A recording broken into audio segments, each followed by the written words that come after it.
இரவு 10 மணிக்கு மேலே அரச மரத்தடியில் விசில் அடிக்காதேன்னு பெரியவங்க சொல்லுவாங்க. ஏன்னா அந்த மரத்தில் இருக்கிற ஆவிகளுக்கு விசில் சத்தம்னா ஒரு அழைப்பு. அர்ஜுன் இதை மூட நம்பிக்கைன்னு கிண்டல் பண்ணி ஒரு நள்ளிரவில் அந்த மரத்தடியில் நின்று சத்தமாக விசில் அடித்தான்.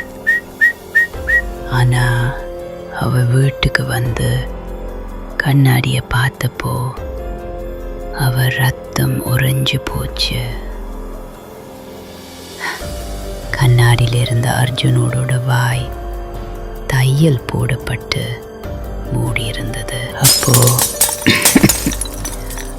அவனோட நிழல் கண்ணாடியை விட்டு வெளியே வந்து அவன் கழுத்து பிடிச்சு சொல்லிச்சு, கூப்பிட்டது நீதானே, வந்துட்டேன்.